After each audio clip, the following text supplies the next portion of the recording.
Okay, so this minimum rank thing is actually a lot more complicated than you might think. So here's some explanation on how it works. Let me tell you about Tactician points.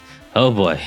Tactician points are a hidden mechanic based on ranking individual maps. They operate in a similar fashion to your typical ranking, but they operate exclusively on a per map basis. Based on your ranking per map, you are granted between 0 and 5 Tactician points. And for every 12 Tactician points, you get 1 Tactician star, which is visible on your avatar profile and provides minor bonuses, specifically +1 crit evade to all characters per star, and +1 avoid and hit the characters that share your avatar's affinity. You can view the total Tactician points obtained at the end of the game in the battle history in the upper right. I plan on going for a minimum rank, which is honestly kind of easy, but I also plan on going for as few Tactician points as I can, which makes every single map into a hellish optimization problem, as they are calculated for each map individually. And here's where things get complicated. Each chapter has thresholds for turn count, experience gained on that chapter, characters that died on that chapter, funds gained on that chapter, and combats performed on that chapter. These thresholds are local to the individual chapter and do not roll over as far as I can tell. There are tables on Serenus Forest that list these in exhaustive detail, which I have displayed here. The 5 ranks for Tactics, Survival, Funds, XP, and Combat are calculated for each individual chapter and grant you ranking points for that chapter, which are summed up to determine your overall ranking. And you are awarded Tactician points based on that overall ranking.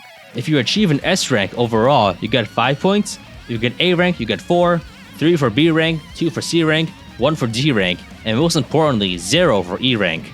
In order to achieve the minimum E rank overall for a chapter, you must get less than 100 ranking points for that chapter. Serenus Forest has another table for these ranking points, which I have displayed here. As you can see, the number of ranking points for each category is not equal. Tactics or turn count has the most weight, but some of these categories also have a minimum score, meaning that getting underneath 100 points is actually a bit difficult.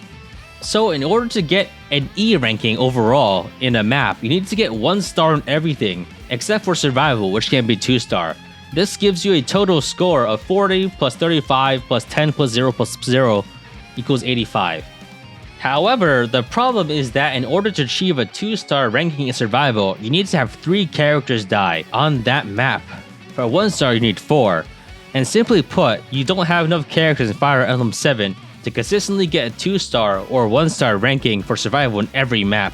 Additionally, some maps will automatically grant you 5-star in funds or XP, meaning that you are guaranteed to get at least some Tactician points. What makes this even trickier is that some of these objectives are at odds with each other, as I'll be straddling a line between having enough combats to get a 1-star ranking and making sure I am below the XP requirement for every map, not to mention needing to use or throw away nearly all my items each chapter to meet the funds requirement. I will even need to parcel all my characters to kill them only when I can lose Tactician stars by doing so, which also means that I probably have to recruit every character I can just to kill them to lose survival rank for individual chapters, as green units do not count towards this. The only easy ranking is probably Tactics, because I can just wait. But if you thought this was a excellent and easy challenge where he just kills everyone and wins, you're wrong.